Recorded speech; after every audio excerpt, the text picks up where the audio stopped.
you say again where you were? Because I made a small mistake. At Taj Mahal.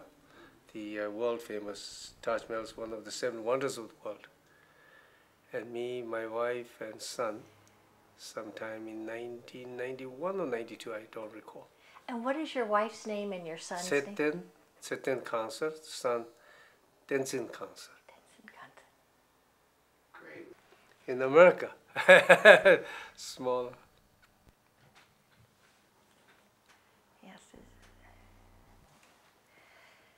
This is a photograph of you and your family in America. And you're living in the Berkeley area now? No, Richmond. In the Richmond, California area, okay. And I understand that you, Tenzin Khangsar is your child, and he's 26 years old now? Right. And is he going to school, or what's he doing? Right now he's kind of helping me with my store. Actually, he's 25 now. He's 25. Okay. Yeah. He's 25. Mm-hmm.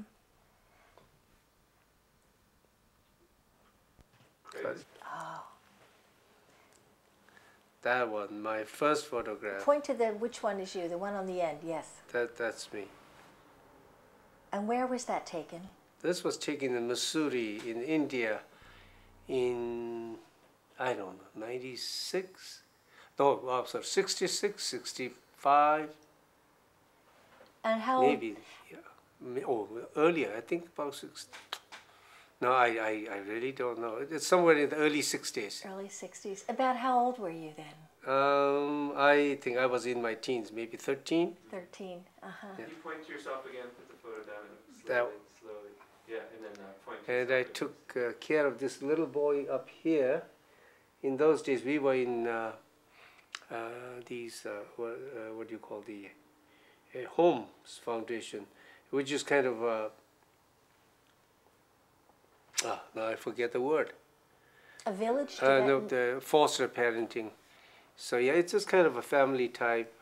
There were 25 homes taking care of Tibetan refugee children, and I was in home number 17 with this other boy and this little one, which I took care of. Oh, it was like your own family, another family. Yeah, I take care of her. Well, this is the core family that came from Tibet. Me, my brother, my sister, and me right there. That's the sort of, our mother died sometime in the early 60s in Lahore Spiti, where they were doing road construction work. And we 3 survived. And so that's that. Now here I got this is my brother's family. My brother's sitting. Next to him is his wife, his children, and in the center is my wife. That's my brother and his wife and his family. Okay. Then here is my sister, her husband, and her children. Sister standing, husband sitting there, and these are her children.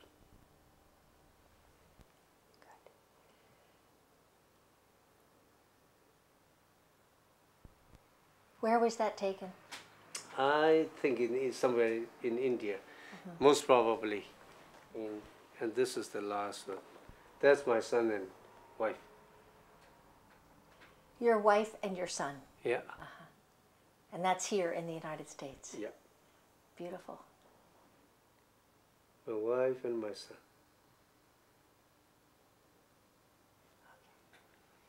That's it. Thank you. That's all you can check on. Thank you so much for bringing them.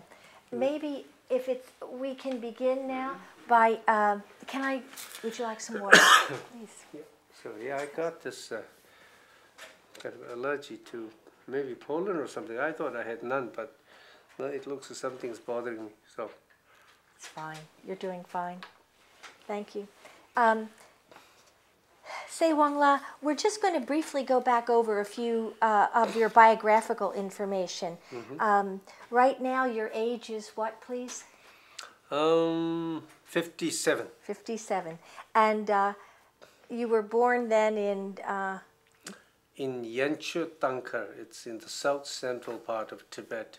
and what year was that you were born? Roughly 1951. 51. Okay. January 1st January 1951. I made up the dates, but the year is 51. So you're from south central Tibet? Yeah. And the village was Yancho Tangkar. Tangkar. It's spelled Yancho Tangkar, Tangkar. Right. And this is in the Yusang province. Yusang province. Yusang. Yeah. U-Tsang. Yeah. Okay. And your father's name? Tashi. And your mother? Tsamcho. Samcho. And that's spelled Tsamchoe.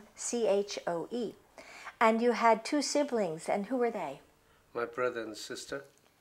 My brother Wangyal and my sister Kiki. And the brother is Wangyal, and the sister is Kiki, Kyi. Yeah. Great. And I understand that you're now married? Yes. Is that right? What year did you get married? Good question. 1980, I think. About 1980. And how many children do you have? One child. And his name? Tsewang Khangsar Khangsar. is the one in the picture. In the picture, right. So, remember you said that you certainly left Tibet, and that would have been sometime when? In the early 60s. In some records, maybe I may have put 62, 63. I don't really recall. It was kind of a... I mean, you are struggling to survive and you keep yourself alive. Yeah. There was no time to think of what year it was. And then you went through the school, you never bothered what the years were, and then you try to recall and it's all blur. That's all a blur, right? Yeah. And I understand that when you left Tibet, you went to what city or country?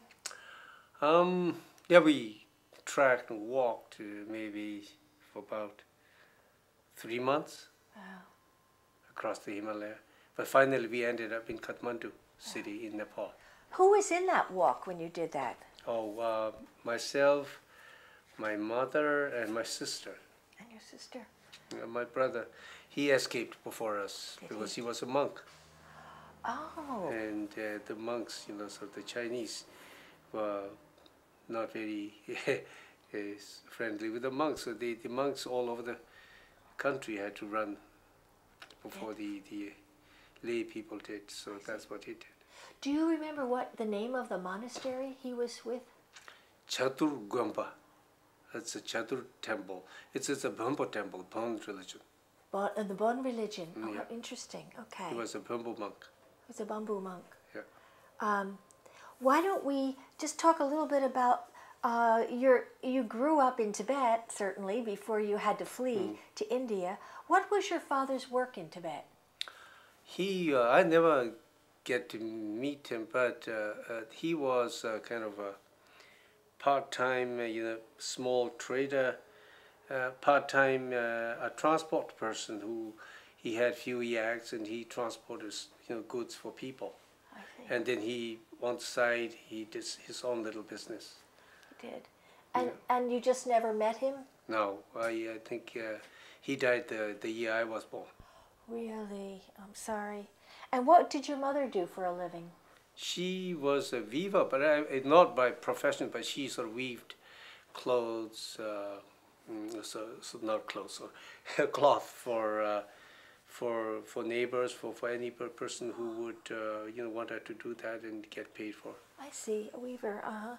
And so, who was in your family when you were growing up in Tibet? My mom, my sister, and me. And you? And of course my brother. But he was in the monastery Well, most of the time. What age did he go to the monastery? I really don't know. Maybe even before his teens. But was it before you were born? Definitely. Oh, before you were even born. Yeah. He was in the monastery. So how many years age difference between the two of you? Like 5 or 10? No. 24. 24 years difference. Yeah. So he was a lot older than you. Right. In the monastery, you know. So can you please tell us what was your childhood like in Tibet? What do you remember about your childhood? In the childhood, I think in a remote kind of material society like that, it's kind of a imagining from this kind of from the United States or from what the people who are going to hear me know. It's kind of a very bleak, I think, to say the least. We didn't have much to play with, but it was peaceful. It was kind of carefree. We didn't crave for a lot of things as the kids do here. I mean, there wasn't much to, so anyway, you play with the tricks and mud, chase each other, and puppies were the best. We had so many, and then we play family roles all the time. The kids get together, the ladies play the mom or the sister, and the boys play the dad and the brother, and then little children, the smaller ones play the small children. That kind of a game goes on. Then in the winter we skate and snowball. In summer we go swim in the river. Really? What was your village like? It's a small village, maybe 50 doors, houses or so. Really? There are two monasteries. One, I think, Gelugpa, or maybe Nyingma Monastery in the south end of the village, and in the north end there's the Bamboo Monastery. How would you spell that one? The Bamboo Monastery. How do you spell? Oh, B-O-N-P-O. B-O-N-P-O. That's where your brother was. Yeah. In the Bamboo Monastery. Yeah, right. It's called Chatur Monastery. So was that a Tibetan monastery? Oh yeah, definitely. Bambus are that's where the Tibet comes from. The uniqueness of the Tibetan culture. The original. Yeah, that trickles down from the Bon. Can you tell us a little bit about the Bon? Now that'll take another chapter by itself. That's another. No, yeah, Bambus is the earliest spiritual practice of Tibet, indigenous. It's something of Tibet's own achievement. So we have medical systems, we have spiritual systems, social systems, all evolved out of the Bon spiritual traditions. Mm-hmm. And I think our forefathers were great people. They were magnanimous in the sense that they were kind of looking for a good what do you call the spiritual tradition, and also medicinal tradition, and also social traditions. They developed something of their own, but they were not afraid to go out and look into the neighboring countries like India and China and Nepal, and then they got the best out of these countries and incorporated them into their own system and made it their own unique Tibetan spiritual tradition, cultural tradition, medicinal traditions. So they were great people. But I think as the years advanced, like the evolved, the Tibetan nation evolved, I think we became kind of a little bit smaller. Then we closed the doors. There were times, now you people will remember that Tibet was closed to the foreigners for many, many years, mainly because of Chinese political pressure, but also because of Tibet's own kind of, maybe we just wanted to be left alone. Mm-hmm. Mm-hmm. And we thought we had enough of the things we wanted. So that made me think, but our ancestors were definitely very open-minded people, adventurous people, mm-hmm. who sort of developed things for themselves and then did not hesitate to incorporate better systems from the neighboring country. Yeah. That's how Tibet became unique. When your brother was in the monastery there, did you ever visit him? Oh yes, many times. Really? Yeah. What was your relationship like with him? Oh, he was a monk, and so like lay people and monks always have a kind of a unseen wall between you. Yes. You always maintain certain distance, certain respect. Apart from that, he's my brother, and so I'm his little brother, and so but I think it's just world over it's the same. You play. He plays the big brother, I play the small brother. So.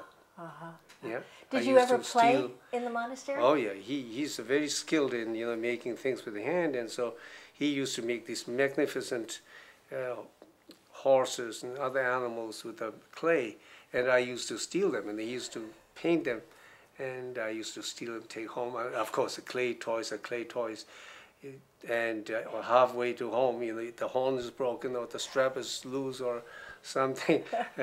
Then I have to fix it. I'm not as skilled as he is, and so, well, I get caught and scolded. Well, Why did you steal them? Didn't he give them to you? well, it's kind of I mean, he does give, but like there's so many things that he knows that if I touch them, it's going to break, and so he doesn't want me to touch it. But then, kids are kids. Kids are kids. Yeah. Yeah, that's You try to stop them from doing something, and they want to do it more, and that was kind of thing, with me too. What would you say a typical day was like when you were growing up in your family? When you were, say, 7, 8, 9? Oh, the kids actually, like your village is like your playground. You can go where you please. You can go and to swim in the river in the summers, or play snowball, or play with other kids, or chase each other, or or play with the tricks in mud. Or we also used to play with the yak horns. Yak horns were great play stuff. They're tough, and then also we play with the there's a little bone in the angles of the sheep and goat, and those are collected, and they became they are kind of a big toys for us, and we colored them, we shaped them, and so kids spend the entire day playing. Were most of the people that lived there, did they earn their livelihood in what way? Not in the sense, like you get up in the morning and the job. No. You never. It's a age of timelessness, where time is at your disposal. You work when you think you want to work, and you rest when you think you should rest. And nobody's chased. Nobody has to reach any point at a certain time. You go when you please, and you stop when you please. And so I think it's a self-sufficient kind of a village that has got everything. I mean, we were not exactly kind of sort of having a kind of like what you might call a luxurious life or a plentiful life, but we were not starving. Word like famine and starvation may be in the dictionary, but Tibetans have never seen it, never heard it. And so we were totally self-sufficient. What we grow in the field and what we get from the animals, what we get from the surrounding, is enough to support that 50 little houses. Home. So that's all there is. So they were farmers, and they were yak herders. Yak herders, some business people. And some business people. Yeah, they may be having certain time. Like they may want to meet somebody at certain time or something like that. Other than that, or weavers like my wife, my mother. So each one has got its own little job, and we just do it, and that's it. When you mentioned there was no famine, no starvation, I was curious, what kind of food did you eat? Like, what did you have for breakfast, lunch, dinner? Oh, no, not in the sense that you understand here. It may be kind of maybe dreary in the sense that you may be eating almost same thing each day, morning and each evening, each afternoon. But whatever we were eating, we had enough of those. Like samba is the staple food. Okay, samba. Yeah, that is served in different ways. In the morning, you eat in a different way with the tea. In the afternoon, you kind of rolled it into like a dough, a little ball, and then maybe you eat with meat or some vegetable, something like that. In the evening, it can be again put in the gruel or maybe some porridges. So something like that. That's more or less. Not much of varieties, but then we didn't crave for one. It didn't need it. It was enough nourishment for everybody, and there was no craving for variety, things like that. I see. Yeah. Did you go to school at all in your village? No. Oh, how come? We have got 2 monasteries. That actually is the school, the college, the university, the everything. that's where people, if if we didn't have a lay school, it was if you want your kid to learn something, you go to the monastery. Yeah, then I mean, there in monasteries too, there are a lot of levels. You don't have to have a everybody get up in a certain time and line up and go to school or go to classes. No, nothing like that. There are monks who may study. There are monks who just learn to observe certain rules and learn certain prayers, but never learn to read and write. So it's a very relaxed. You can be. I mean, to go to the monasteries, it's just up to you. You don't have the money. You don't have to get permission, except from the to go from your parents and from your monastery to go there. But other than that, you don't have to fill up forms. Nobody's denied admission into the monastery. But there was no formal classes for children at the monastery. No. So up until each teacher will take care. Like if I go join the monastery, I'll be assigned to a teacher. Right. So it's the timetable between the teacher and that student. It's one-to-one. I see. But if you didn't join the monastery, then you don't have any way of learning in your village because there's no schools at that point. No. In that area. What kind of cultural traditions were a part of your life as a child? Spiritual, cultural. What things do you remember or look back on? Well, spiritual part is always there. Like you just can't escape from the spiritual influence into your life. The moment you're born till you die, you're kind of guided by this. The whole thing, consciously, unconsciously, that's the way the things are conducted. Even the marriage ceremonies are solemnized by spiritual blessing. And then after that, a child is born and his birth, it's again being blessed by spiritual, more spiritual practices, more spiritual, doing pujas or something like that. So, the parents making offerings to the altar the day you are born, going to the Lama, get your, hair cut, or maybe get your child a name. And then taking to the monastery, get blessings from the deities. Right. So it became it's just a thing that you do that makes you a Tibetan. That you're not even kind of really thinking it. You just do it without so much of somebody dictating it to you. You just do it automatically. It's like if a Tibetan sees insect struggling in the mud, his first instinct is to go and try to help that little thing to get out of that place, dry the wings and, try to, sort of fly off. So that's his first instinct, not to squash it like a nuisance. So nobody tells him to do that, but he does it. It's because it's something that has seeped into him. I see.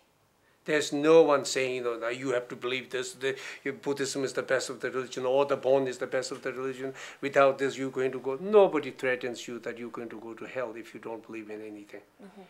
But the first thing you hear when you get up in Tibet is prayer.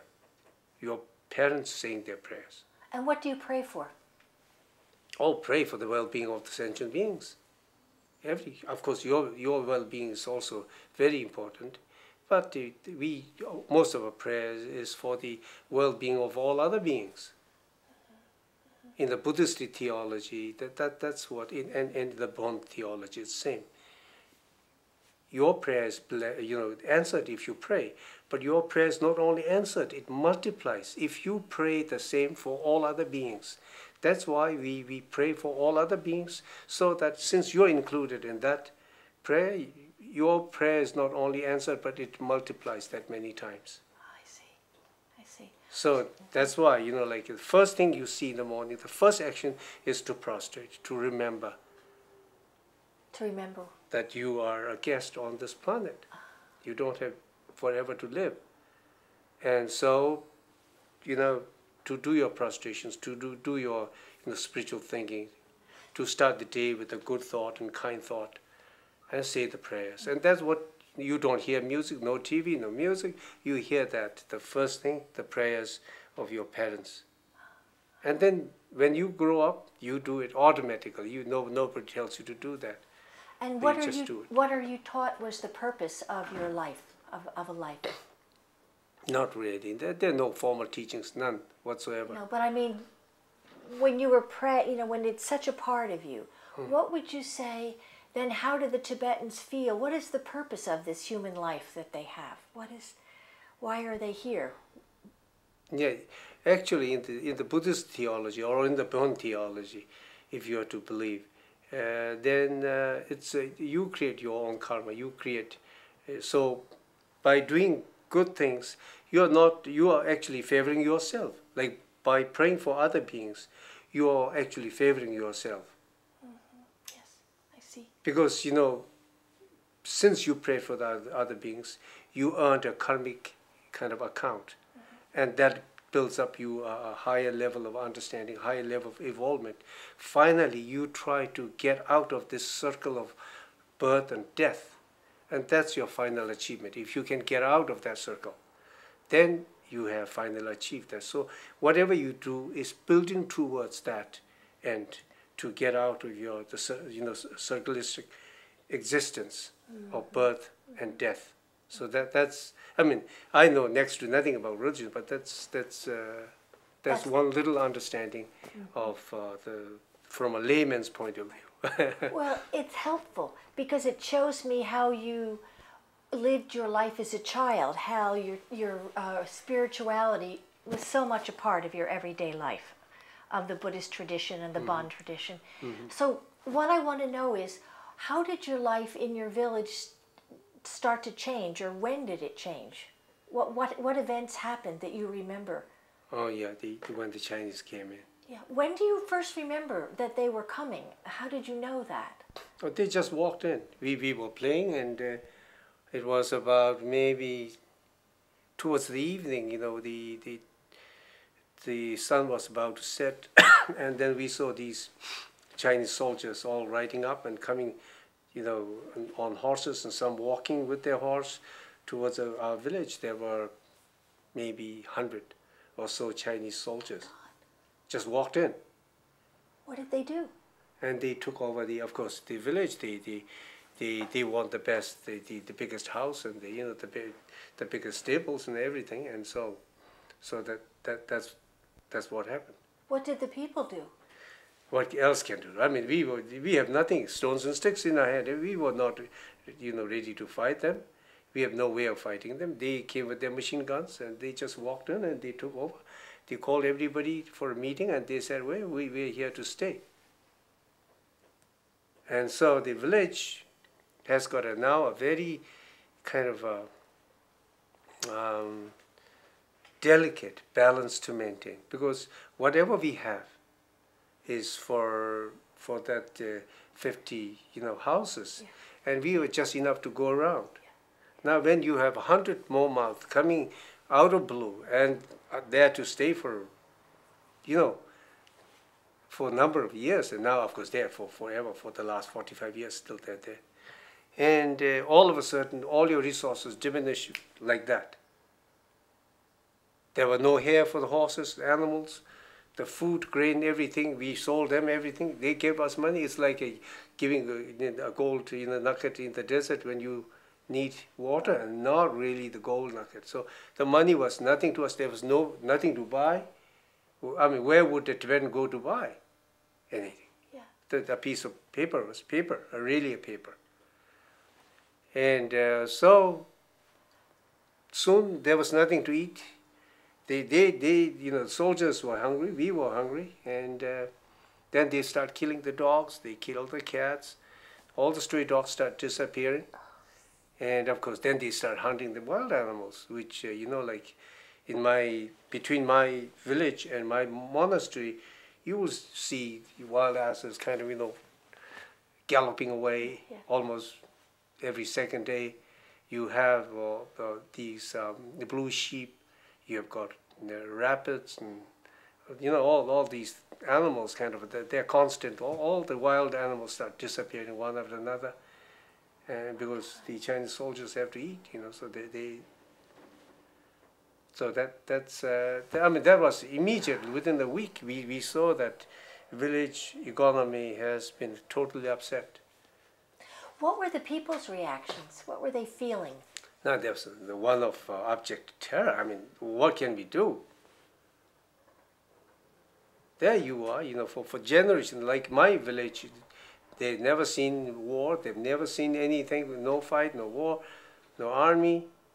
And all of a sudden, this 100 soldiers turned up with the machine guns and started, taking, tearing your social structure apart.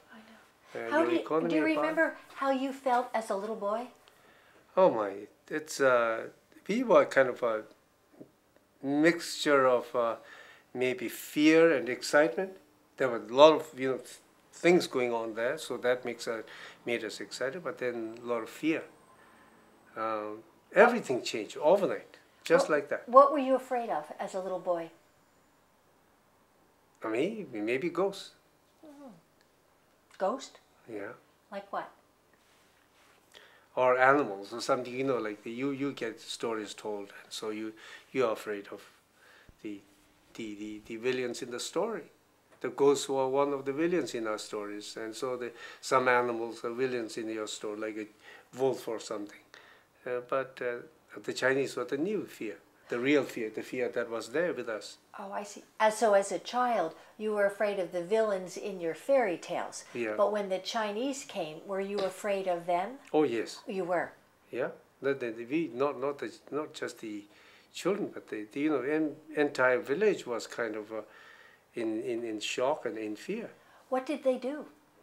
Within a week, as I said, they not only sort of knocked down the economic system there, the balance of ecology was knocked down. All these wild animals start disappearing, beginning with the stray dogs in the street. Then the monastery, which was the center of our faith, the social life, our spiritual life, they were closed down, and later on they were all destroyed altogether. So now your entire spiritual social structure is totally gone. Then even in the how do you, you're not allowed to pray. If you pray, you're considered a green brain, backward, so you cannot pray. You cannot confide your fears to your neighbor, because he may or she may report it to the authorities and you get into trouble.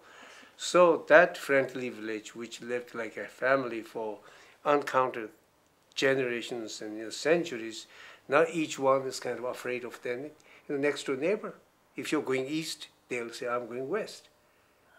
Purposely lie, so that nobody will kind of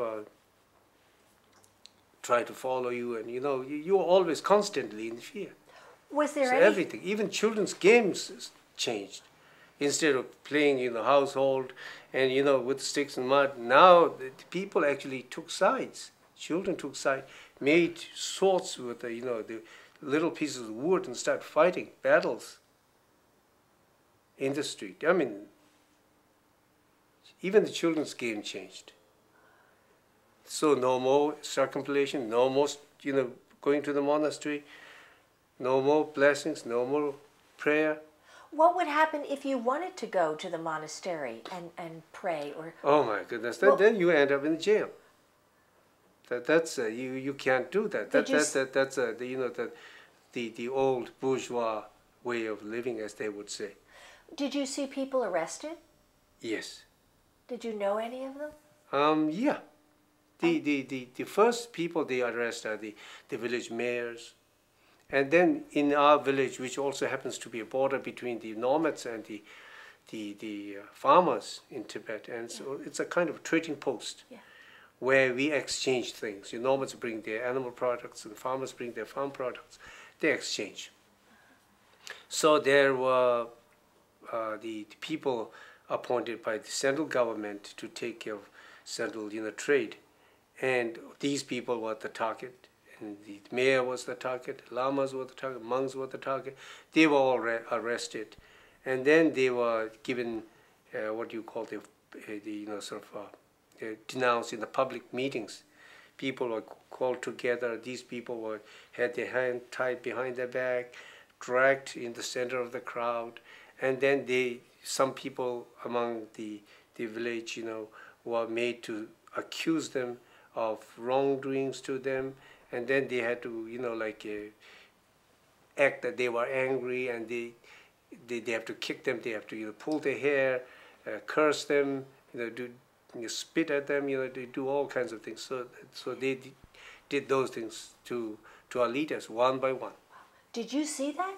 Oh yes. When you were a child? It's like it's a little village, and you do that in the village center. The kids around, everyone's watching, and Chinese want everybody, out of their homes and watching these programs.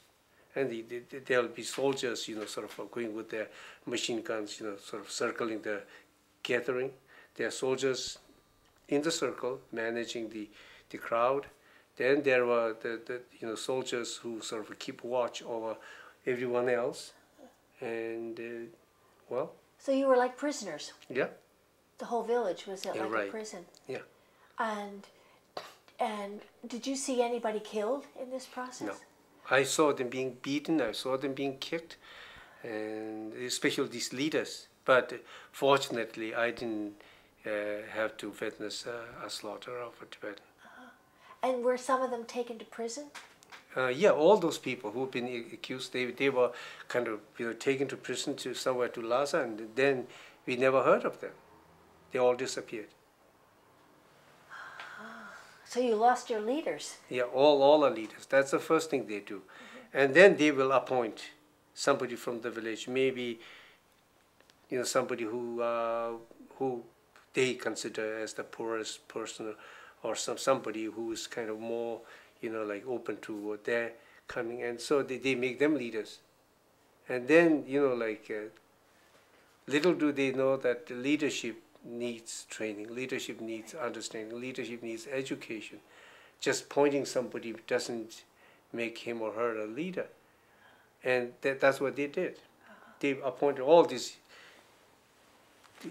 Chinese collaborators, if you will, into leadership. And these people have very little conscience. So that's why, they could desecrate the place of their worship. And they could so easily forget everything, who they were. What happened to the place of worship? This would be the... Oh, they're all destroyed. In the beginning they were close, and then gradually of course, Chinese knew very well that Tibetan monasteries are not just monasteries. They are the treasure trove. Many people think monastery means, maybe a place of worship, maybe a few, 2-3 statues, and that's, no. It's everything. It is the foundation of the Tibetan societal existence, spiritual, traditional, whatever. It's our school, it's our university, it is our college, it's the final place of refuge, and it is also a treasure trove. Unaccounted wealth has been collected over the years, offerings made by the faithfuls. Yeah. And these are kept there, unaccounted. Nobody dares to steal anything from the monastery. So these all offerings are made, the deities are decked with the precious stuff.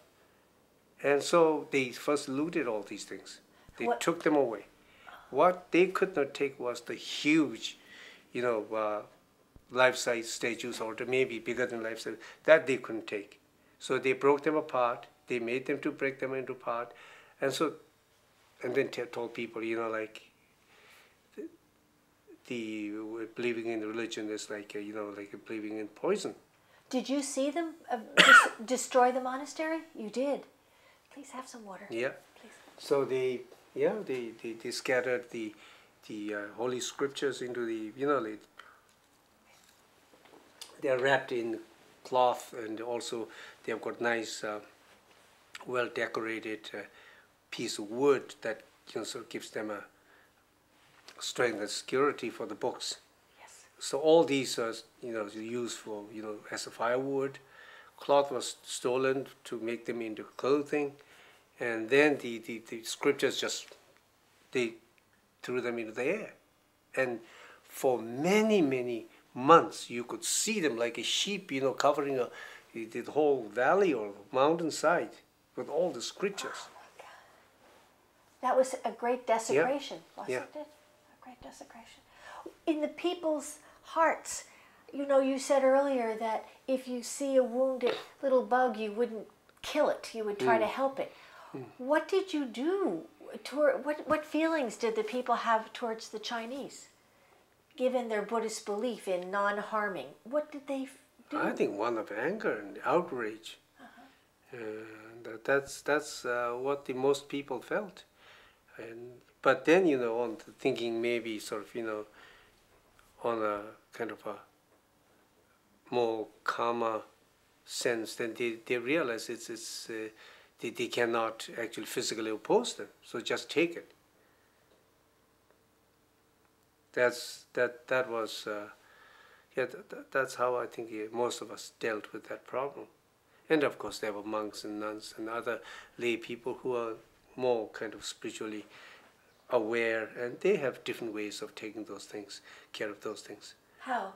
Or they would, like, I walked with the Anipachen, the nun who was in prison for 33 years, and I had the fortune to kind of walk with her for 2 months from here to LA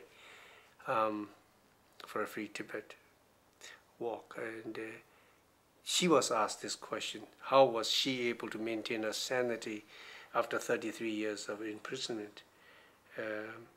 Or not 33, sorry, 26 years. 33 is the monk Paltin Gyatso. I walked with them too. And she said, you know, like, she practiced Tonglen. Tonglen is to give and take. So in that Buddhist practice, what you do is you give your love, your compassion, your respect, everything that's positive about you to the people who don't have it, and take all their suffering, all their misery, all their anger onto yourself. You practice that, you imagine that. Even in the prison, you imagine you're giving your love, your kindness, your compassion, even though they've been cruel and bad to you, to them, and then take their anger, their frustration, their ignorance onto yourself. This daily practice eventually kind of, you know, bring your sanity back to you. So that's I mean, individual levels. That's how they dealt with it. Yes. So it didn't make them bitter, but that didn't mean that they forgave the Chinese. They did not forgive the Chinese for the wrongs that they did, but they did not have that, you know, the scourging hatred that would burn themselves, that would burn anyone who they come in contact with. Nothing of that kind. Yeah. I remember His Holiness, you know, like when we just came from Tibet, the first time I heard him speak was in Missouri, in India. And I was in home number 17, that boy there in the picture, black and white. And we heard him speak for the first time. We were all in tears and crying. And we just came across the, you know, border, and literally kind of bleeding, mentally, physically. And he said, we must forgive the Chinese. I just could not understand it. We were literally, physically bleeding. Not to talk of the, you know, mental torture and trauma that we went through. Even as a child, we were, and I heard him say that, you know, I just couldn't believe him. How could he say that, you know, like, forgive the Chinese after all that they did to us? If we invaded China, if we have done something wrong against China, and if they come back and, you know, punish us, well, we can understand that point. But we didn't. When we did nothing, and then they desecrate or, you know, kill our people, destroy everything that we believe in, you know, vandalize, you know, ravage, you know, raze to the ground everything that was sacred to us. I just couldn't understand. How could he say that? And it took me many, many, many years to understand why he said that. Because he's a Buddhist monk in the first place, of a high caliber. He's somebody who understands Buddha's message and took it to the heart. And he has forgiven the Chinese already. And he also knew that the strength is not in the anger. Strength is in the forgiveness. If I had nourished that anger, it's like an acid in me. You know, it's going to eat me from inside before How did it you get deal out. with it? Yeah, before it could have eaten me from outside, it would have destroyed me before I could destroy China. So the only way for me to survive was to sort of deal it in a spiritual point of view. And His Holiness knew that. That's the only way to survive. Yeah.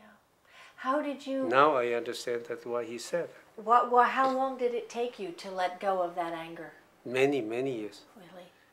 Even now it's not all gone, but now I understand that it's getting angry at China is wasting so much of my energy. Because when you're angry, you discharge so much of your energy. And that's all waste. There's no point in wasting all that energy. That doesn't pay you, any return. So it's better that you sort of, try to understand it, deal it more from a more spiritual point of view. I think that's a more kind of it's good for us, and good for China too. Do you think the majority of Tibetans are trying to do that? Yeah, I think a lot of Tibetans. I think that's I think how we manage to maintain our sanity. So otherwise, if a people has to go through the kind of tragedy and trauma and the horror that we went through, I think you will find half the nation, kind of with a lot of mental problems. But I know of just a few Tibetans who actually lost their sanities, luckily. Maybe 3 at the most. Tibetans from your village or your... Yeah, from the Tibetan, as a Tibetan, as a people, as a nation. I know, I lived in exile for the past 40 odd years, and I know only 3 people who actually went crazy. And I mean, imagining the kind of the experiences that we went through, there should be many, many more. Yeah. Carrie, I'm gonna have to turn this over. Okay. I'm gonna stop here. Stop a minute. No. I was. Or when the Chinese. When the Chinese. When the Chinese came, I don't know, maybe 9, 10, something like that. Mm-hmm. So if you could sort of say over again, when the Chinese came into my village, I was 9, 10. Years old. Something like that. Can you say that again? Yeah, sure. Yeah, when the Chinese came to our village, maybe must have been 9 years or 10 years old. 10 years old. Yeah. Yeah. And you described a lot of the things that happened in the village, but what do you remember was the most difficult thing for other people that happened during that time? Actually, a lot of things. One thing, you cannot do any spiritual practice, which became kind of almost unconscious effort on every Tibetan, that when you get up, you say your prayers, and you go to the monastery. That has become a place of your refuge, your solace. Then, of course, you talk with your neighbors, But now all that has changed. There's no monasteries to go to. You're not allowed to say your prayers. Your neighbors are the suspected people. You can't talk anybody to anybody on friendly terms, on neighborhood terms, as you did before. So you have to kind of watch your words, who to talk, when to talk, where to talk, that kind of thing. Oh, were there some people who inspired you during these difficult times, and why? In the early days, I think, we did hear about His Holiness a lot, in old Tibet, in a normal situation, we wouldn't have heard about him so much as we did then, because we expected some kind of miracles from him or from other lamas, because we have got those sacred monasteries and high lamas and protective deities, we all thought something might turn up, and sort of chase the Chinese out of Tibet and leave us alone. But not really in the sense of kind of the leadership that people may at that time may have looked up to, except His Holiness. But His Holiness was in Lhasa, and Lhasa for us is like moon, from my village. Who would go to Lhasa, and it takes maybe 7 or 8 days of horse ride, not very far, but in old Tibetan, you're born and you die maybe in the same village. You don't travel much, and Lhasa is a very far off place. Why do you think the Chinese invaded Tibet? Oh, that must be, there were lots of reasons. Why? Yeah, in the beginning, I think Let's try again. I think why the Chinese may have invaded Tibet was, right? Something like that. Does that make sense? Well, we're trying to get you to just start the sentence with the question. When I said, why do you think the Chinese invaded Tibet? If you could just say, I think the Chinese invaded. Yeah, I think the Chinese invaded Tibet for a number of reasons, I think. In the beginning, of course, it's a communist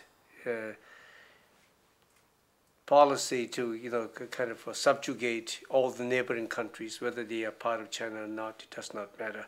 They just want to control everything that's in Asia. And Tibet being a huge country, a size of Western Europe, with only 6 million people, and occupying a strategic position from a military point of view, is a country that they must have. It's easy to take over and very important to keep.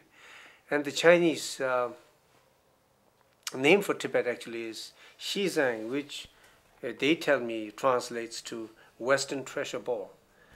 And they imagined that Tibet, being an old plateau, must be filled with mineral wealth, which she does have a lot of mineral wealth, but it takes wealth to extricate those wealth.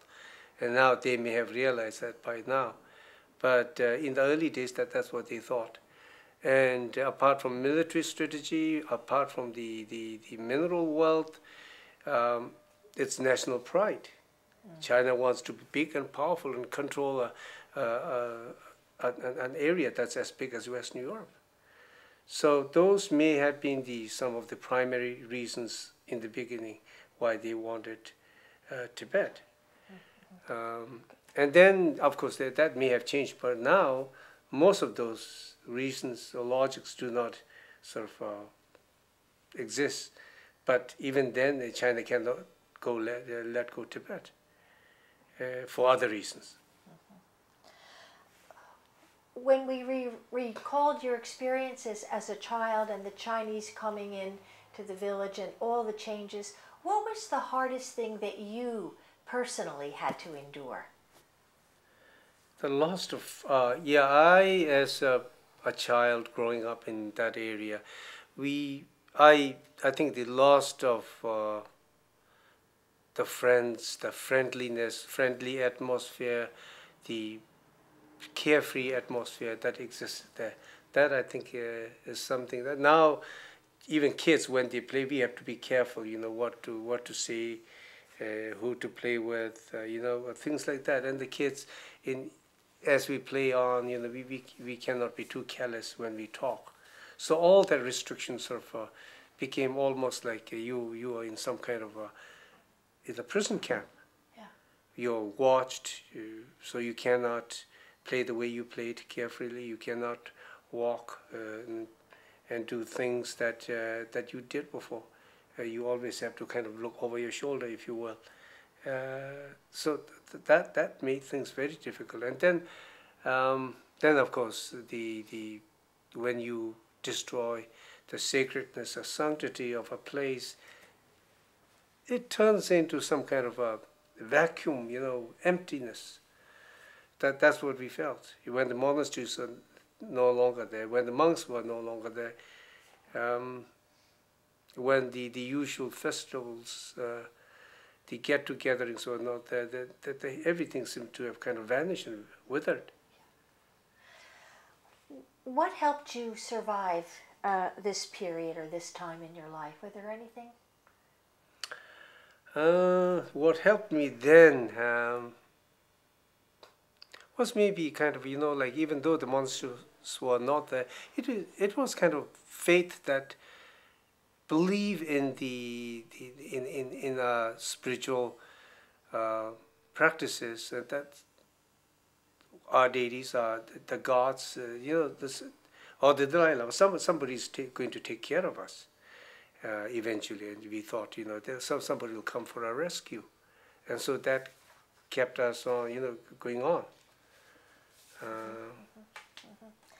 But how were your personal Buddhist beliefs in nonviolence affected by the violence that you saw or you endured? How were your own Buddhist beliefs affected? My Buddhist belief, actually I'm not a very religious person myself. I'm kind of open to any kind of spiritual belief.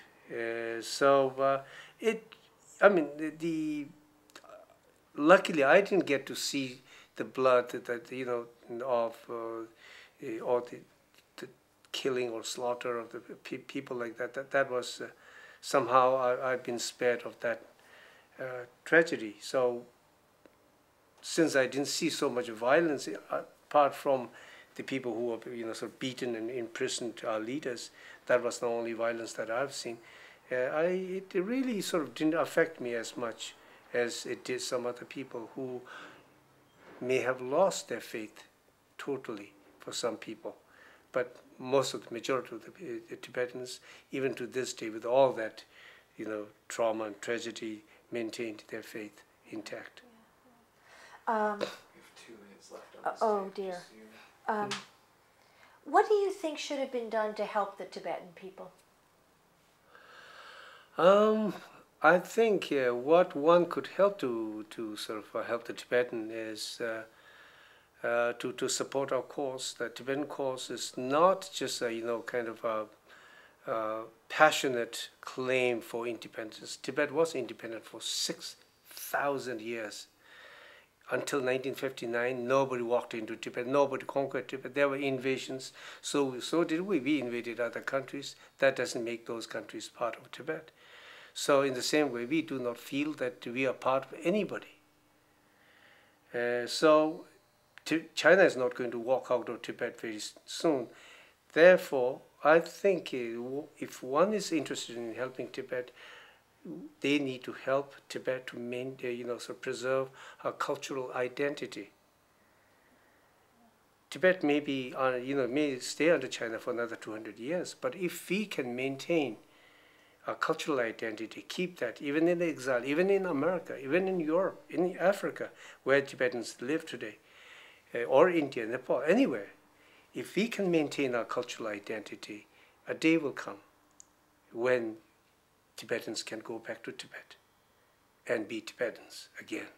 So what you were saying, can you repeat what you were saying about what you think would help Tibet if they kept the culture? And my thinking is Tibet as a political entity, for it to sort of, to exist, you have to keep your cultural identity alive. If your cultural identity remains alive, then even though the Tibet may have been taken, it's already taken over by Tibet, it may stay under China for another 200 years. But we as a nation, we as a people are not going to die, not going to vanish if we maintain our cultural identity. You may be living in America, you may be living in Europe or India or Nepal, it does not matter. If you maintain your Tibetan identity, Tibet lives, not in Tibet, but in America, in India, in Nepal. But if you lose that national identity, then you lose everything. Your country is taken over by China, and you are now in India or in Nepal or in America. You lose your cultural identity. Now look at my face. this face can pass off as maybe more than a quarter, 3/4 of humanity. I can be a Chinese, I can be a Japanese, I can be a Korean, I can be a Malaysian, I can be a Native American, I can be even a Mexican. I've been called Jose here in America. In fact, in one of these Costco shops here, somebody called me Jose. And another time when I was doing this walk for Free Tibet from San Francisco to LA about 6 years back, in fact, there were 2 girls who came and want to share a table with me at UC Santa Cruz. And I welcomed them, and I said, you can share your table with me. And after a while, they looked at each other, and then one of the girls asked, Father Michael, why are you walking with these people? Now, they thought one of them maybe, a priest by the name of Miguel, he may have looked like me. So the girls mistook me for a Mexican father. So you see, this face can, Tibetan face is a Mongoloid. It's a fourth of humanity. So without my culture, I'm a stray dog. No identity, nothing. With my culture, I'm somebody. I'm a Tibetan. So if we preserve that culture, even in America, even in India, even in Nepal, China may stay in Tibet for another 300, 200 years. Does not matter. Tibet lives in us. How? Now, for the culture to survive, we have to, first and foremost, we have to keep our language alive. Language is the root, is the key for all culture. Without your language, your culture is going to diminish. Your culture is going to disappear one day. So we have to teach our children to talk in a language, to read a language, to know our language, and through that they can learn their spiritual root, they can learn their cultural root, and through them they can appreciate these things. Because in this day and age, in the world where there's so much blood, so much mistrust, so much violence going on, a culture that talks about compassion, culture that talks about love, kindness, thinking for other humanity, I think that is a culture that is, worth preserving. It's not only for Tibetan, it's for the goodness of the world. The world is such a small place. The day 9/11 happened, it affected not just New York, it affected a shoe shiner in India. 2 months later, I went to India to pick up things for my store. And at Delhi, one of the bazaars, the market, there was this shoe shine boy who wanted to, shoe shine my shoes. And so I said, okay, go ahead and do it. And he shined my shoes. I gave him 5 rupees. And he went away without any argument. And I called him back. Normally they would not accept. They would feign that this is too low, I want more money. They'll fight for it. He didn't. He just walked away. I called him back. I said, aren't you going to argue? He said, no. With the Bin Laden, doing what he did, there are no tourists coming to this country. There are this is the first 5 rupees I got for the day, he said. You see? It's just not New York. So the world has shrunk. It's a very small place. We cannot be careless with our thoughts and our ideas and our, power. We have to think about everyone else. So a culture that's based on universal brotherhood, a culture that's based on love and compassion, as the Tibetan culture is, I think it is worth preserving, not just for Tibetans, but it's for the posterity of the entire humanity. So that's why.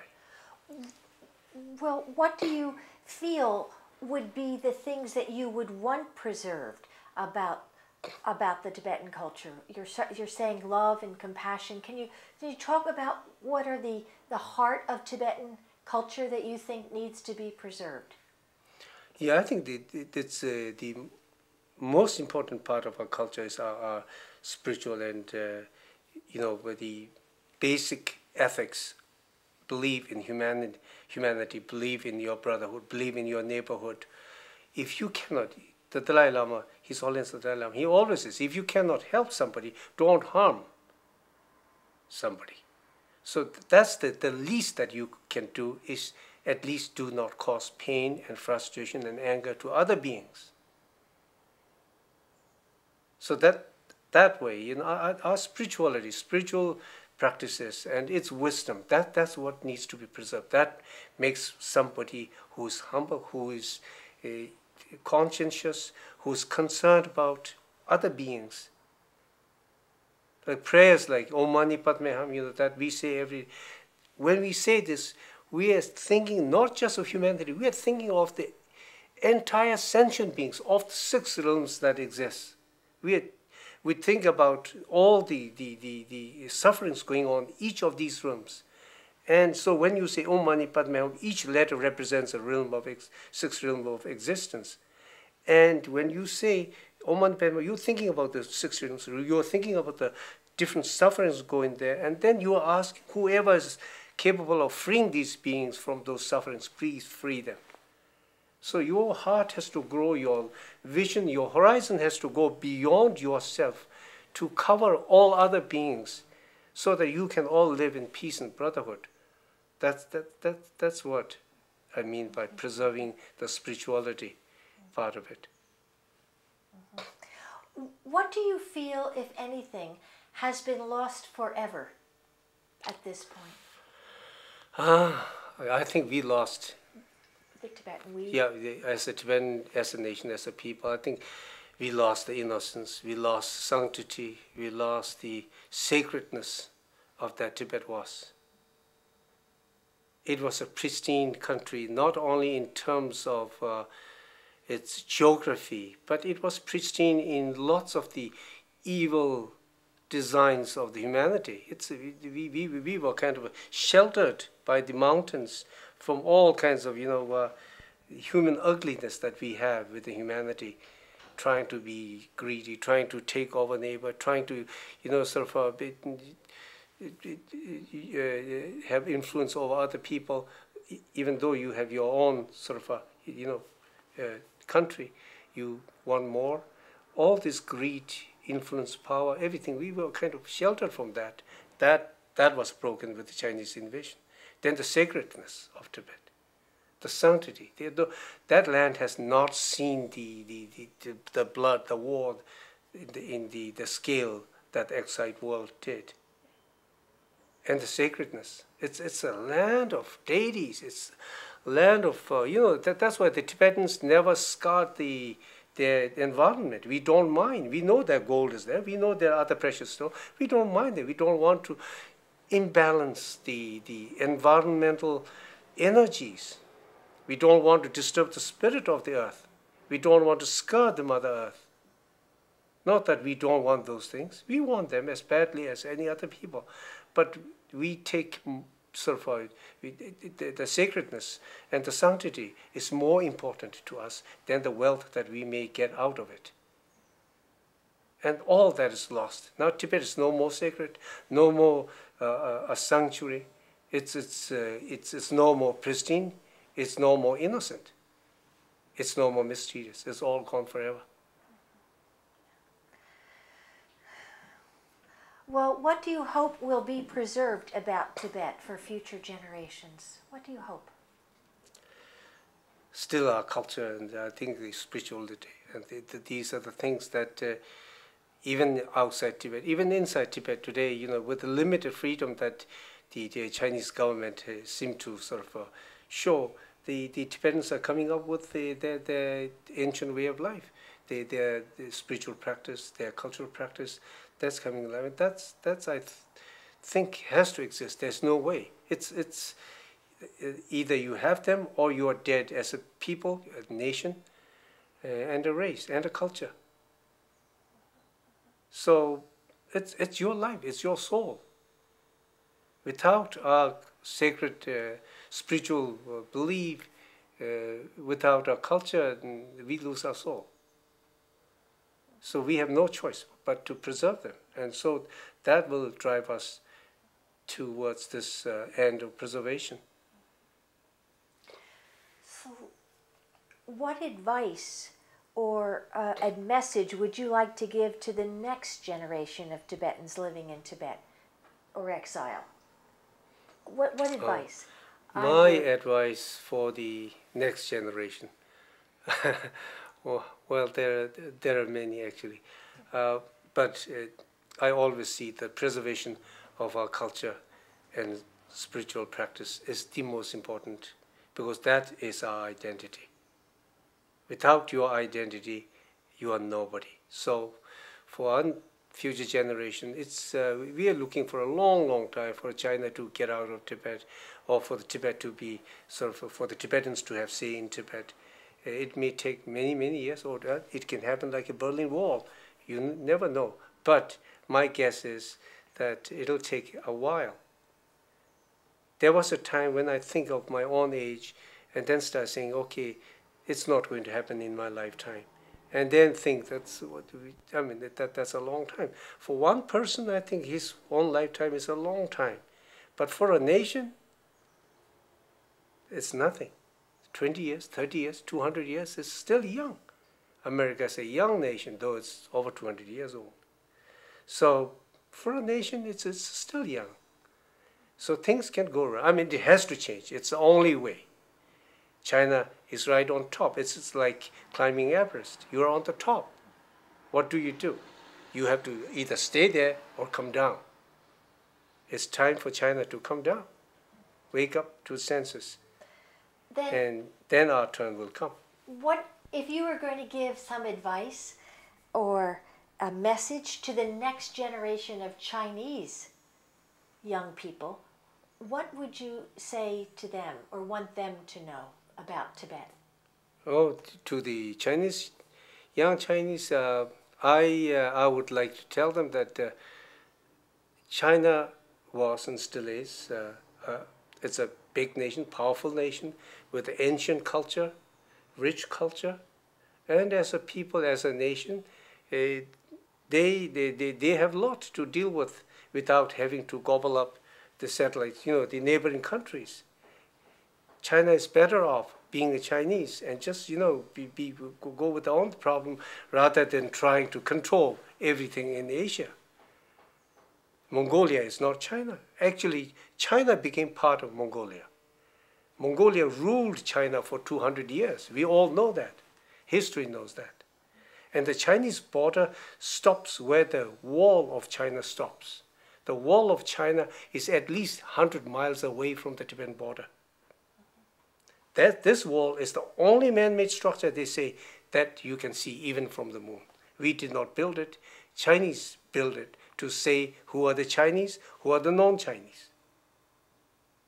China is better off being who they are, do what they can do their best at, without sort of having to spend more money and lose face trying to control all these satellite states.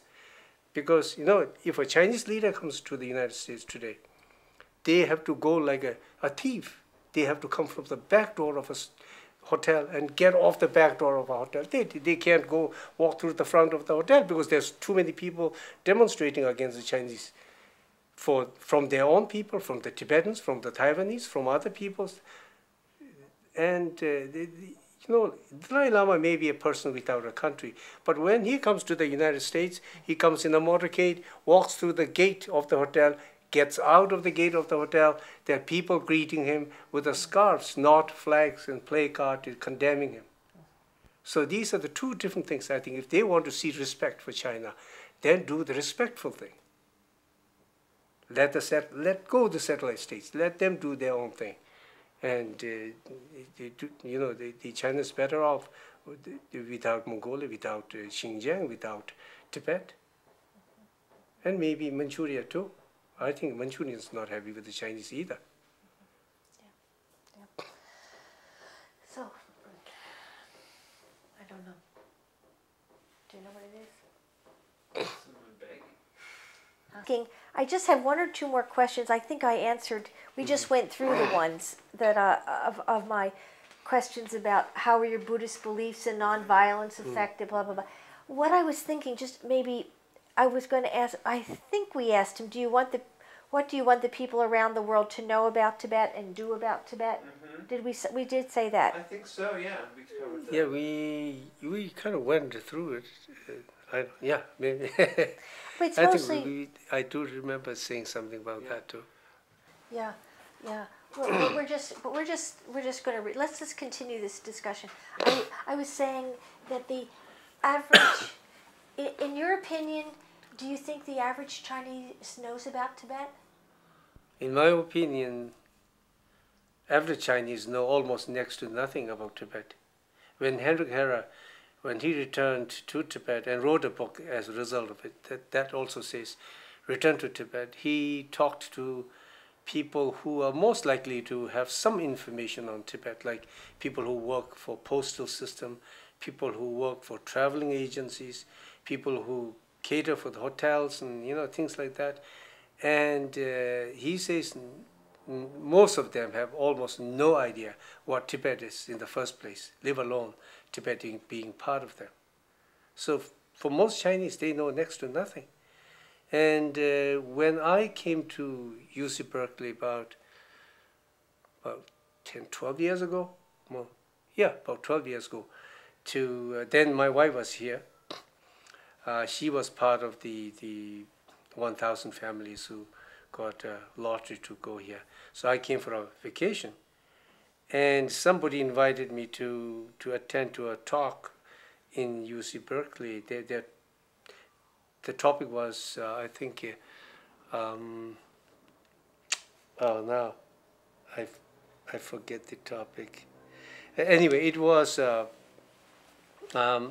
it's a part of a class that they were taking, but they wanted real people to talk about the real problem, Chinese and Tibetans. And conflict management, that was the class. And so they wanted, the day I went there, it was the Chinese turn to say what they know about Tibet. And there was this young person from Beijing, and he says he grew up in Tibet, in Beijing, and went to school and college there, and now he's in UC Berkeley. And his idea of Tibet was all he knew what was written in the textbook at one stage of his school. And that Tibet is a remote country somewhere in the West who eat raw meat, people don't wash, and they believe in Buddhism, and most are called lamas. That's all he knows about Tibet. And he was a son of a doctor in Beijing. So people who are access to some information for privileges, and they know that much about Tibet. And then he says that we Tibetans and we may not be the same people, but we can't let Tibet go. Because China is composed of 56 nationalities, and Tibet is one of the 5 main nationalities, or the stars. The Chinese national flag has got 5 stars. One is for Mongolia, one is for Xinjiang, one is for Manchuria, one is for Taiwan, and one is for Tibet. And so if they let go Tibet, they have to let go Xinjiang, they have to let go Mongolia, they have to let go Taiwan. And so they can't do that. Knowing that Tibet and China are 2 different things, they still cannot let go Tibet. That's what this young man says. And I really felt that he spoke honestly and truthfully.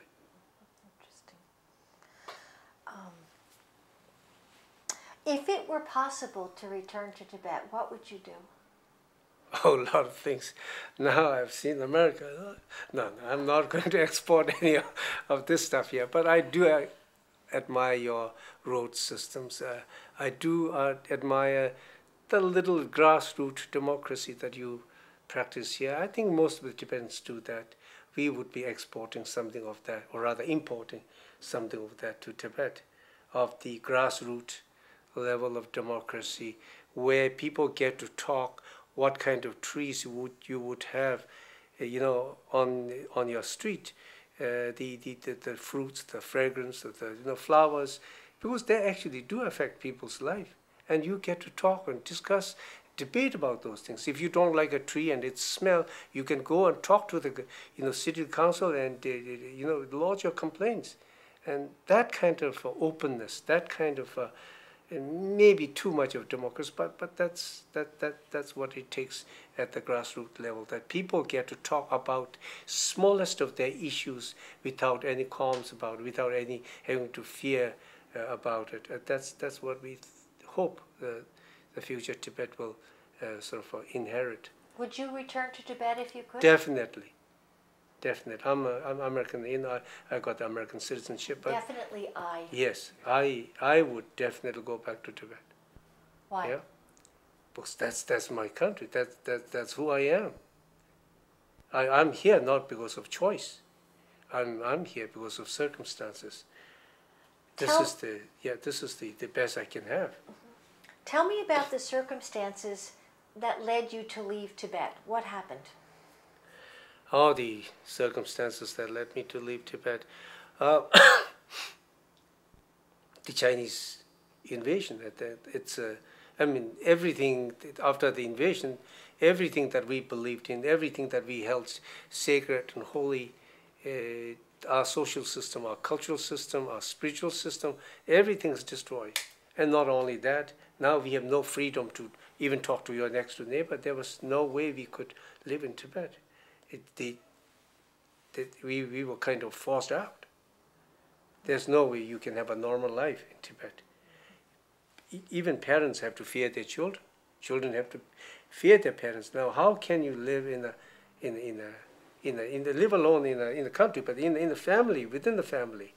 Children are taught to inform on their parents, and parents are taught, lectured to inform on their children's behavior. So the communist government knows everything. There's Stop. I'm sorry. You know, I don't know what's the matter. I put two. How did you and your family escape from Tibet? Me and my family, ours is a small family. My father died when I was just born, I think, and so all I know is my mom, my sister, and my brother, who, being a monk, is also seldom seen in the house, but he has already escaped to India. And with the circumstances as it was, with everything that we held sacred destroyed, village life destroyed, village neighborhood, friendliness, everything is destroyed. So there was no way we could live. So one day my mom actually sort of talked to me and my sister and said that we need to leave the country. And then to leave the country in Tibet, it's not, packing a few things and call your taxi and go. No. You have to carry everything you need for the next 3 or 4 months as you go across cross over the Himalayas on your back. No taxi, no horse, no nothing. We were kind of a poor family in the sense that when father died away, the only breadwinner is gone, and so mother had to raise 2 children, and still the Chinese looked at my family as a middle-class family, knowing that there's only a mother to sort of work and the 2 children sort of had to feed, but they're still classified as a middle family. So she somehow knew that if we don't go, they're not going to be very friendly with us. And so that time what happened was there was Chinese government, the authority in the village told the people that if you recall family members from your family who are in Nepal and India, if you call them back to Tibet, we are going to give them a double share of what we gave you. And so that lured some of the family, the families in the village. They actually did go to Nepal and called some of the people who escaped before the Chinese came to our village back to the village. And they were actually given kind of double the share of land and some other things. Why did the Chinese want to do that? I think just to show the outside world that that Tibet is fine. It was the bad old government, and the new Chinese communist government is fine, and people are returning to Tibet. So it's a big propaganda for the Chinese, and so actually some did come back, and luckily or unluckily, being our brother being a monk, he had to escape. But now my mother used the same pretext. She said she's going to go and call, because she said, I'm the only woman. I have 2 children to feed. I need my older son to help me. But since they're young, they can't stay here in the village and look after themselves. So I have to take them with me. We are all going to go to Nepal and bring back my older son to help me with the work in the village. And so Chinese authority actually believed her. So they let go. So they even gave us a little kind of a transit note that we can show on the way to the Nepalese border. So we didn't have to hide by day and travel by night. But what we had to do is we had to leave everything we owned behind to show the Chinese that we are coming back. And in Tibet, it's not money. It's in things that you have, like ornaments, like your household utensils. So we don't have a bank balance. Bank balance is ladies' ornaments, the things you have in the house, things you have on your altar. That's your bank balance. And we had to leave all those for the Chinese to make them believe that we were going to come back. So we left everything except shirts on our back, enough food maybe for a week. So my mother carried the most of the things, and my sister, who was 4 years older to me, she carried, I think, the same load as my mother did, and I had the least to carry because I was just a kid. I mean, I don't know, 10 years old, 11 years old, something like that. So off we came. And can you tell me about what you remember about the journey? Oh, it was a very, very kind of traumatic, torturous kind of a journey. One, I mean, you have in Tibet, traveling is very, very difficult, especially if you are not equipped for traveling, animals to carry your tent and things like that. Now, during the day, in the summer day, it can be hot, like any other desert, arid place. And during the night, because of the altitude and there's no cloud cover, it freezes, even in summer. And so first we had to bear the weather because we had no tent, nothing. If we carry the tent, we can't carry anything else. We don't even have a tent. So weather was the first thing that we had to face. Then the road. There was no paved road. So we just had to kind of guess the direction, look at the sun, the stars, and to hope for the best and try to walk the mountain passes. And with no proper shoes, no proper clothing, and with not knowing whether there is a family or a village or a house when we are going to stop for the night. We were hungry, we were cold, and many times we had to go through some sheer cliffs where you see, you look up and you see a narrow sky because there's steep, almost 90-degree valley rising on either side. Then you look down, there's the river. One blue thing up there, next blue thing down there. One little slip and you fall hundreds and hundreds of feet into the river and into nothingness. And sometimes, there is just one plank, maybe about 6 inches wide, tied at, the both end with a rope. One little rope here, one little rope there. And then it was kind of these, straw ropes. And you have to walk on the 6-inch plank. And even to this day, last April, when I went to India to meet my brother, and he tells me, even now you're screaming in your dreams. Because I always get this, like falling off those planks and into the river. Then the rain, the weather, it was torturous, and it was traumatic journey. Your mother? My sister. You and your sister? Yeah, 3 of us. And sometimes we meet other people who are escaping. Other times we have nobody but ourselves. And then, of course, very soon after a week of traveling, we ran out of ration. There's nothing. Now you have to beg.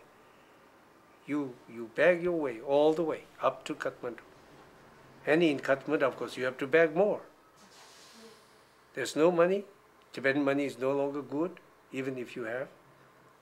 So there's nothing you can buy.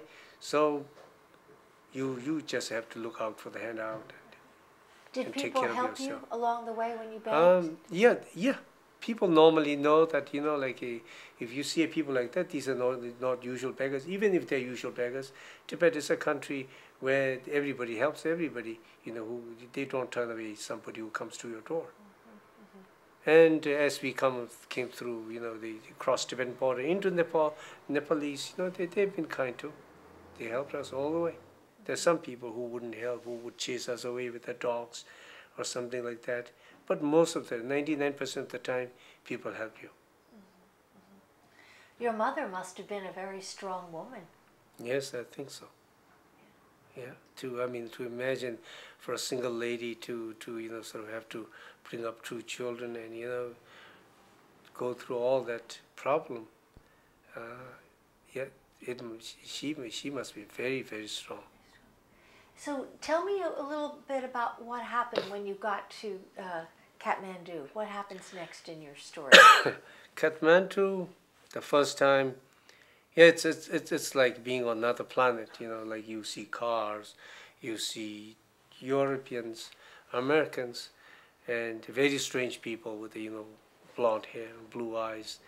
The people who have never seen in your life before. But the people who have been very friendly, who are kind of generous and friendly. And then, of course, Nepalese themselves, very, very kind, very nice people in general. So we kind of, start selling things, like earrings. My mom has got some earrings. And I fortunately was able to bring a little necklace that I used to wear for the New Year. And my mom and my sister, they had to keep everything back. But I somehow managed to bring it with me. And so we start selling those beads. And those were good, genuine beads. And so they kept us going for a while. And then there was a person sent, a representative sent by His Holiness the Dalai Lama to Kathmandu to collect the Tibetan refugees and bring them to India.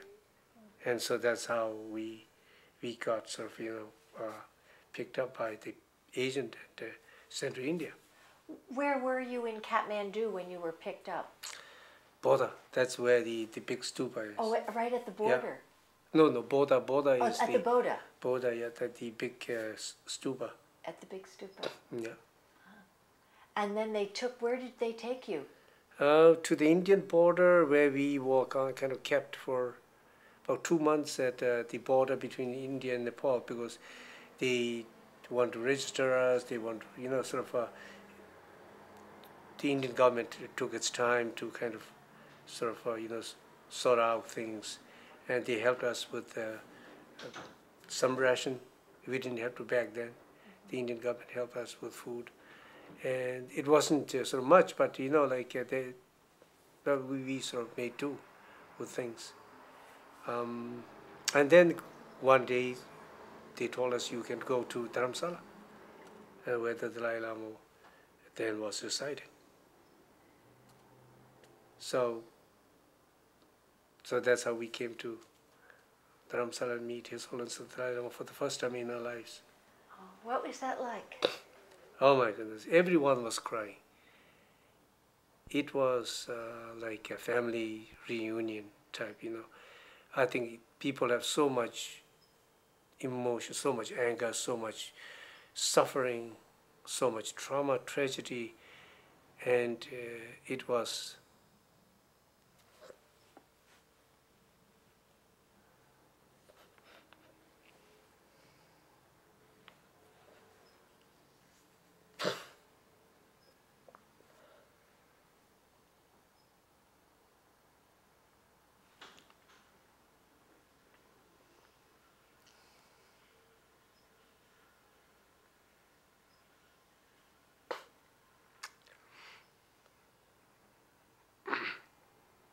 I think it was time for us to kind of share and pour out our griefs.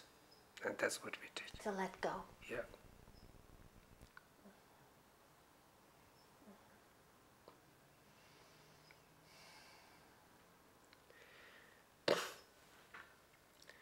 Then His Holiness he was in his 20s, kind of young.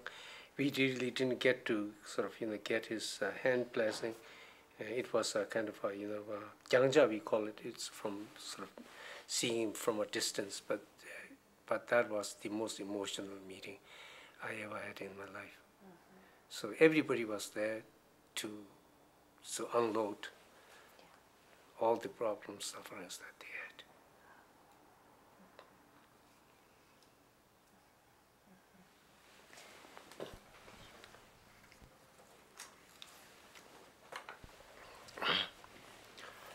Thank you.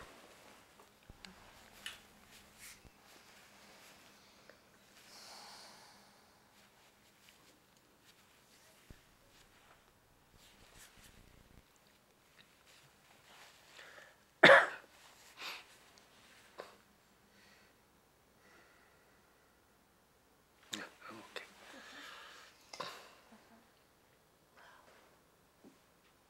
What was it that made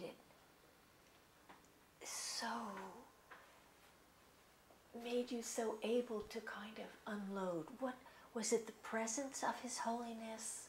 What was it that allowed? I think it was his presence. It was like, meeting your parents, meeting your leader, meeting the person that you believed in. And it was also a time to sort of open up and kind of share all the sufferings that you went through. I think every single person who met him at that time, not only that day, but in those days, it did exactly the same thing that we went through. They all cried.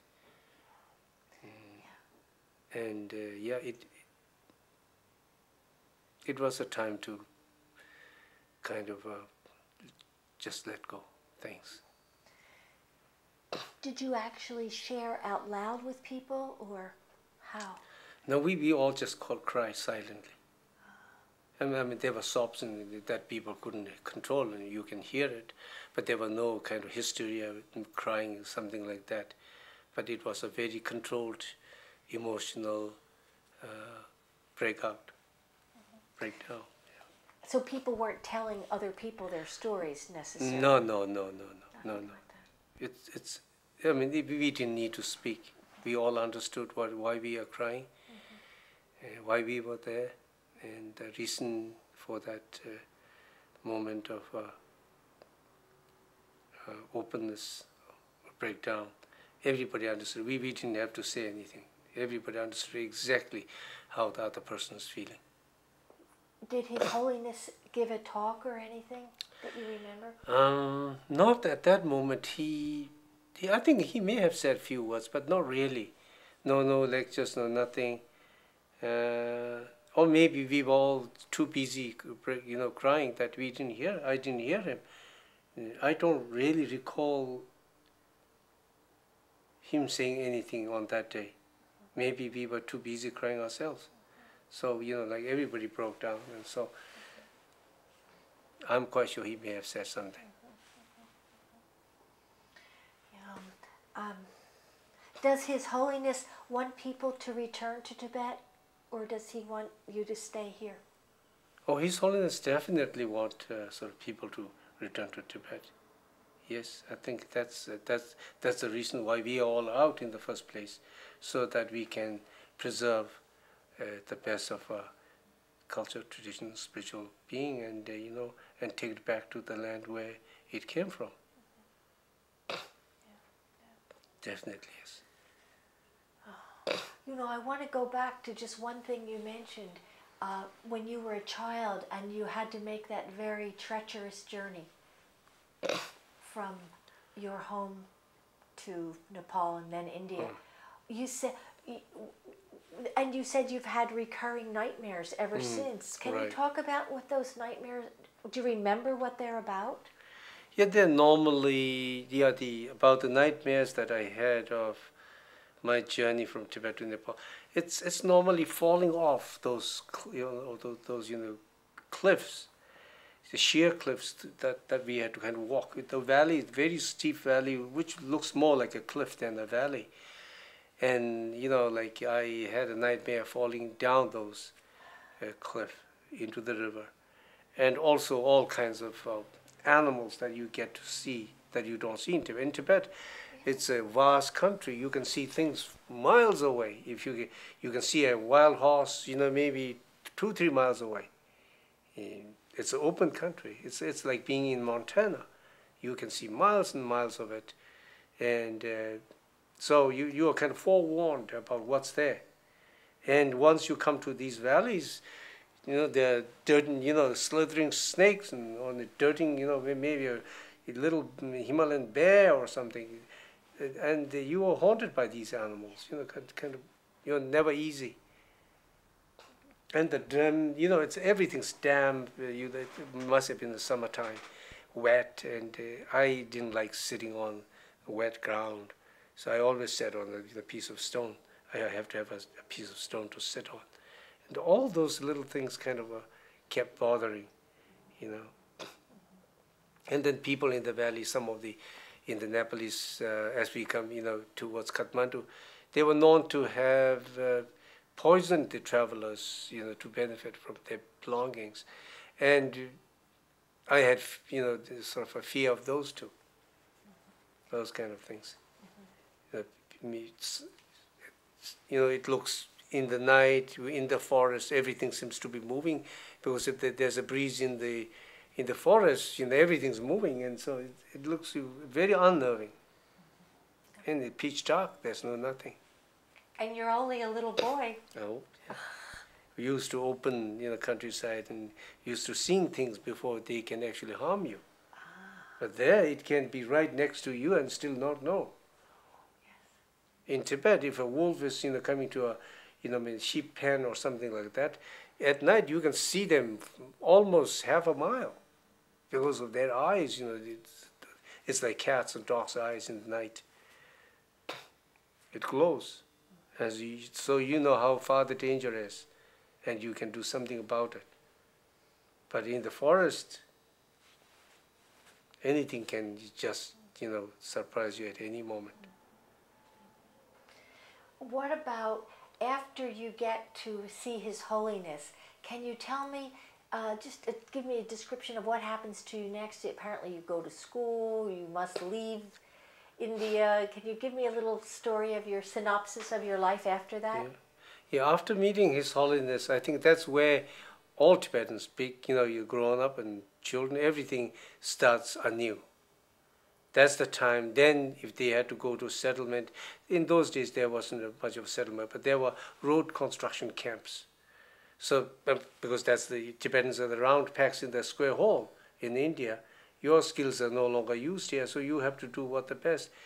And the things that the Indian people couldn't do, pave roads in the mountains, in the high altitude, in the cold and bitterness where the Indian people cannot work. So the Tibetans were given that work to make roads. So the road construction camps, there were many, many. So the grown-ups went to the road construction camps, and children normally went to school. His Holiness now has got a transit camp set in Dharamsala, where children are collected and then sent to other parts of India where there are clusters of Tibetan schools in Mussoorie, Darjeeling, Dalhousie. And what happened to you after you left His Holiness? Where did you go?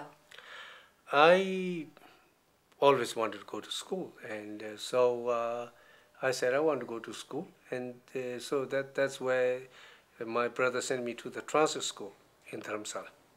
First time ever being in the school. And you transit school, yeah. How old? I don't know, 13 years old, maybe. 12, half 12, 13, something like that. And what happened? Yeah, I started from there. Transit school is only a transit school. We don't have much of teaching. You kind of wait for you to be sent to other parts. And so we waited. Yeah, it was a tough time. There was food, but not really enough. Clothing, hardly any. You had to sort of make do with whatever you were with when you came to the transit school. there was some kind of handouts from Europe and America, but they were either too big, too small, or boys got girls' shirt, or girls got boys' shirt, things like that. We didn't bother as long as there's something to wear. So we wore them, and there wasn't enough food. Hard time. Then I was selected to go to Missouri. Then Missouri was the best of the Tibetan schools then. And I was lucky to be selected to go to Missouri. And I ended up being in home number 17, the foster parents. For every 25 children, there were a mother and a father who are real couples who took care of us. Tibetans. So that's how I ended up in home number 17 in Missouri. Where was your mother? Oh, my mother and sister and brother, they went to the road construction camp. I mean, otherwise, there's no other job. Did you ever see them again? Yes, I think, yeah. My mother, one time, after me being admitted to the transit school, my mother and my sister came to meet me, and then, they bought me a slipper and left me with the 50 paisa, which is like a 50 cent here, only the value is, of course, way, way down. And that's her whole day's wage. She got 50 cent, and my sister got 25 cent, or paisa for the day working on the construction road. My brother got a rupee. It's like $1 for the day. That's his wage. And after that, being to Missouri Homes Foundation, home number 17, my mother, I think maybe a year and 2 years after that, my mother expired. She died of tuberculosis, I think, or some exhaustion somewhere in the mountain passes in Lao Spiti area. It's a chain of Himalayan mountains. And so my brother came to see me when I was in the Homes Foundation in Missouri at one time. Yeah, it takes a lot of money, a lot of time for somebody, and then Tibetans don't speak Hindi then. And so it's a huge problem for somebody to go and meet somebody. Yeah. So I met my brother once, maybe twice. That's about it. And then your sister? My sister, she sort of went. Then it's another story. Then I got out of Tibetan children, the Homes Foundation, and was admitted to a school that was organized by a non-profit group in England called Ockenden Venture. So Ockenden Venture, they selected me as one of the few students that they picked. And so I got a chance to sort of, learn English and things like that. And then moved out from Missouri to South India, where they tried to set up that school, but that school did not work, so we were back. Then I did not go back they did not send me back to Missouri, they sent me to Dehradun, which is next to Missouri. There's a nice Anglo-Indian school. What name, please? It's called Cambrian Hall. It's an Anglo-Indian school, where English is the medium. And what city? In Dehradun. Dehradun. Yeah. So that's where I finished that's a long way in and out. I'm just trying to sort of, that's where I completed my schooling. And then what did you do? Did my teacher's training. So Where? From Darjeeling. In Darjeeling. Darjeeling, I did my teacher's training, and then for the now I know my years. 1996, I finished my teacher's training. Then I started working as a teacher in Tibetan Children's Village in Dharamsala. And for the next 20 years, I was a teacher. What did you teach? Oh, at the primary level, a teacher has to teach everything because we are taught in the, sort of trained in the Western line, the things that you are familiar with here in Europe or in America. It's more like a kind of European system of education. So we teach everything: English, geography, history, maths, science, from class 1 to class 5. If you're a teacher there, in a primary teacher, school teacher, you teach everything. Then as years gone by, I start, they put me in an administrative position. I was a headmaster for a while, then principal for a while. As principal and headmaster, I mainly taught geography and history. And as principal, I mainly taught history to the secondary class. That's grade 11 and 12 level. How did you choose to be In a between. teacher? Yeah, in between, of course. Yeah, I when we were doing our schooling, our sponsor who were from Switzerland, and they would ask us what we want to do in our lives, and so I said I want to be a teacher, and that's how I chose to be trained as a teacher. Why did you want to be a teacher? I think most probably because those are the known profession. It's something that you have seen, you've known, you've been taught by teachers, and so I think that's what you want to be. I think not really other big reason. I just wanted to be a teacher. 6 minutes left. Okay. Yeah. I'm just going to go back and correct something. It's off right now.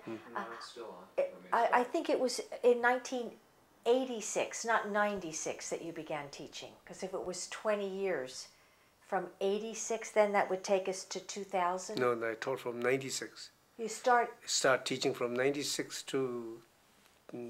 No, not 96. Sorry. teaching in 1976, and yeah. you taught for 20 years in India. In India. In India. What was it like teaching these children who had come from the mountains and escaped with their families? What was that experience like? The teaching Tibetan children, it's pleasant. It's nice. Tibetan children are mostly well behaved. It's Asian society normally they have a lot of respect for teachers. But it's easy. Though children have passed through all kinds of. Most of those were actually orphans and semi-orphans, things like that. And if you were to read psychology book on children who grew up as orphans, semi-orphans, you would imagine horrors. No, luckily none of that happened, and I give our culture that credit. As it actually plays a big role. In what way? It doesn't give you that anger, that frustration that somebody did wrong to me and therefore I'm the way I am, kind of, nothing of that kind. If you suffer because you earned it in your karma. Now if somebody kicks you and you kick yourself, you will be taking it totally differently. If somebody kicks you, you have a reason to be angry.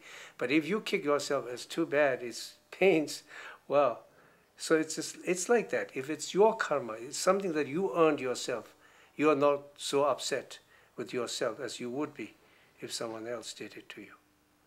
So that belief, it's as simple as it may sound, but that belief kept us, I think, strong. That belief kept us not really losing our senses, being angry at somebody who caused this problem to you, and therefore you feel the right to be angry at the world kind of attitude. That's all, that wasn't there in most of the Tibetans. So kids, even though they were orphans, even though they went through horrendous experiences, they really didn't blame anybody in the sense that one would have in other culture, in other belief. because they believe it was part of their karma that this happened to them, because in another lifetime they might have done something, and this was the return experience based on what they had done in another lifetime. Right. So, did the children express any anger towards the Chinese? Oh yes, there were, but not really. It didn't overwhelm. It didn't the children were.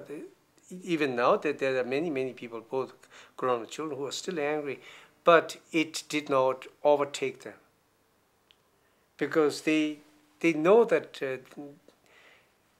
there is always a different way of looking at the problems. It could be their karma, something that they have earned. Like if you take everything like that, then you cannot be really yourself. The whatever feelings that you have, it's going to overtake you. Okay. And then time. I mean there are a lot of things, but basically because I had, being a trained teacher myself, I read all those experiences that the orphans that went through, people from broken homes who went through. And then, because somehow in other society, in other culture, there's a kind of in between the line. They were made to feel right the way they felt. If they felt angry because they've been mistreated as a child, because everybody says, okay, we understand him because he went through this. Our society wouldn't forgive that easily. It's something that you earned too. So you deflate that build-up balloon a little bit, and then you become a little bit more balanced, I suppose. So that's the only, I mean, I have no concrete scientific proof to say why the Tibetan children, who were at one time, 95% all orphans or semi-orphans, in my 20 years of teaching in TCV, there was only one boy who attacked another boy with a sharp object. In 20 years. And we have kids who are just few months old to people who are well in their 20s, still in school, because they had no schooling, so they had to, even in their 20s, they had to go to school in grade 6, 7, 8,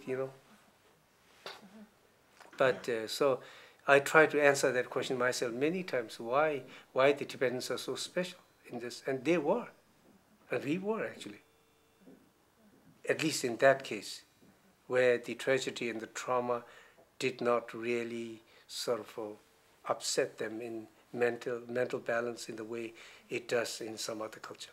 Yeah. So I created our culture for that. 2 minutes, okay. One. So, are you? Is that off? No. Okay. So we're going. Maybe we could just conclude by your telling me. How did that happen?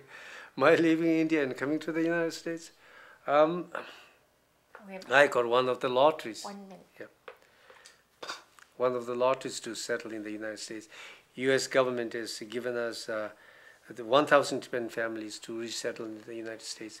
Just the visa. That's it. Period. From the airport, we are on our own, and we had nothing, no other support, no help. We are not treated like a refugee who is given, sort of a sustenance and, shelter here. No, we were on our own at the airport. But here are many American public who had a home for us, at least for the next 3 months, and many times even longer, and then found a fictitious job or a real job for us. And so most of us were okay, even as we sort of landed at the airport. I was assigned to a fictitious job here in one of these cosmetic companies, but I didn't have to work there because my wife was here before me, and she had the home set for us. So you were married in India? Yes, we were married in India. And your wife came and then you followed? Right. And I came as a part of the family reunification. Ah. And was your child born here? Oh, no, he was born in India. He was born in India, yeah. Okay. Maybe just in conclusion, I guess, I'll I ask. might have to stop then because we'll definitely run out in the middle of his answer. Okay. So. Yeah. Then we're going to stop here. I want to thank you so much Not at all. for these wonderful time that you spent with us and the Not at all. very important messages that you give to us. Thank you. Oh, not at all. My pleasure. Thank you. Thank you. Tashi Dile. Tashi Dile.